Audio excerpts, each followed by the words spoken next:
Negative mind ನ ಇಟ್ಕೊಂಡ್ಬಿಟ್ಟಿದ್ದಾರೆ. But ನಾವು ಒಂದು ಅರ್ಥ ಮಾಡ್ಕೋಬೇಕು, ಪ್ರತಿಯೊಂದು ಪ್ರೊಫೆಷನಲ್ ಅಲ್ಲಿ 5% ಜನ ಮಾತ್ರ ಹಣ ಮಾಡಿರೋದು. ಯಾವುದೇ ಪ್ರೊಫೆಷನ್ ತಗೊಳ್ಳಿ ನೀವು, ದಟ್ ಮೀನ್ಸ್ ಹಣ ಮಾಡೋದಕ್ಕೂ ನಾವು ಮಾಡ್ತಾ ಇರುವಂತ ಪ್ರೊಫೆಷನ್ಗೂ ಸಂಬಂಧನೇ ಇಲ್ಲ. ಕರೆಕ್ಟ್ ಆಗಿ ಯೋಚನೆ ಮಾಡ್ಕೊಂಡು ನೋಡಿದ್ರೆ ಹಣನ ಹೇಗೆ ನಾವು ಇನ್ವೆಸ್ಟ್ ಮಾಡೋದು ಅಥವಾ ಸ್ಮಾರ್ಟ್ ಆಗಿ ಅದನ್ನ ಉಪಯೋಗಿಸ್ಕೋಬೇಕು ಅನ್ನೋದು ನಮ್ಗೆ ಗೊತ್ತಿರಬೇಕು ಅಷ್ಟೇ. ಹಾಗಾಗಿ ನಮ್ಮ ಜಾಬ್ಗೂ ಮತ್ತು ಹಣಕ್ಕೂ ಯಾವುದೇ ತರದ ಸಂಬಂಧ ಇಲ್ಲ. ಅದೇ ತರ ಇನ್ನೂ ಕೆಲವರು ಏನ್ ಹೇಳ್ತಾರಂದ್ರೆ ಐ ಡೋಂಟ್ ಹ್ಯಾವ್ ಟೈಮ್. ಪಾಪ ಅವ್ರಿಗೆ ಟೈಮೇ ಇಲ್ಲ.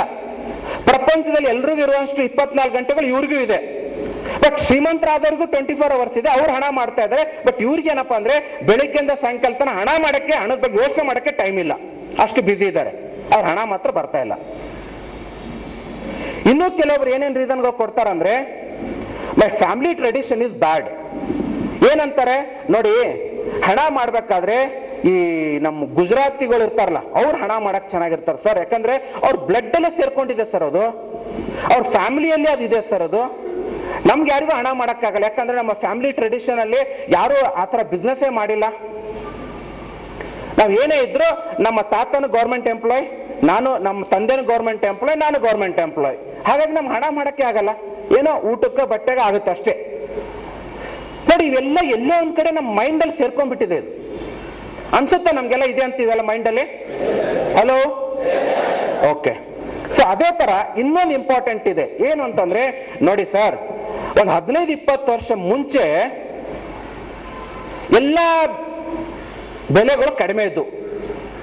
ಅವಾಗೆಲ್ಲ ನೋಡಿ, ಪೆಟ್ರೋಲ್ 10-15 ರೂಪಾಯಿ ಲೀಟರ್ ಇತ್ತು, ಬೇಳೆ ಬಂದ್ಬಿಟ್ಟು 7-8 ರೂಪಾಯಿ ಕೆಜಿ ಇತ್ತು.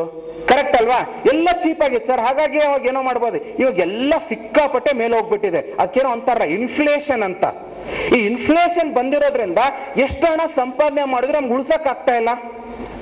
ಇವಾಗ ಬೆಂಗಳೂರಲ್ಲಿ ಜೀವನ ಮಾಡಕ್ಕೂ ಮಿನಿಮಮ್ ಅಂದ್ರೆ 15-20 ಸಾವಿರ ಬೇಕಾಗಿದೆ. ಎಲ್ಲಿ ಹಣ ಉಳ್ಸಕ್ಕಾಗತ್ತೆ? ಇದು ಒಂಥರ ರೀಸನ್ ಕೊಡ್ತಾ ಇದಾರೆ ಜನ ಹಣ ಸಂಪಾದನೆ ಮಾಡಕ್ಕೆ ಆಗದೆ ಇರೋದಕ್ಕೆ. ನೋಡಿ, ಇದೆಲ್ಲ ನಾವೇ ಸ್ಟಾಪ್ ಮಾಡ್ಕೊಂಡಿದೀವಿ, ಯಾರು ನಮ್ಮನ್ನ ಆಚೆಯಿಂದ ಸ್ಟಾಪ್ ಮಾಡಿಲ್ಲ. ಇವೆಲ್ಲ ನಾನು ಕೊಟ್ಟಿರುವಂತ ಪಾಯಿಂಟ್ಸ್ ಹೆಂಗಿದೆ ಅಂದ್ರೆ ನಮ್ಮ ಮೈಂಡ್ ಅಲ್ಲೇ ನಾವು ಇದನ್ನ ಸ್ಟಾಪ್ ಮಾಡಿಟ್ಕೊಂಡಿದೀವಿ. ಯಾವುದು? ಹಣ ಮಾಡದೇ ಇರೋಕ್ಕೆ.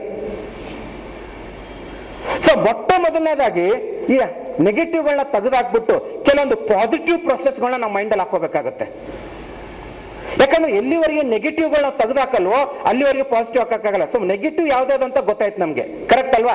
ಈಗ ನೆಗೆಟಿವ್ ತೆಗೆದಾಕಿದ್ಮೇಲೆ ಯಾವ್ಯಾವ ತರ ಪಾಸಿಟಿವ್ ನಮ್ಮ ಮೈಂಡ್ ಅಲ್ಲಿ ಇರಬೇಕು? ಮೊಟ್ಟ ಮೊದಲನೇದಾಗಿ right attitude and belief in the system. ಅಂದ್ರೆ ಅರ್ಥ ಏನು ನೋಡಿ, ಇವತ್ತು ನಮ್ಮ ದೇಶದಲ್ಲಿ ನಾರ್ಮಲಿ ಮಾತಾಡಕ್ ಹೋದಾಗ ಎಲ್ರು ಏನಂತೀವಿ,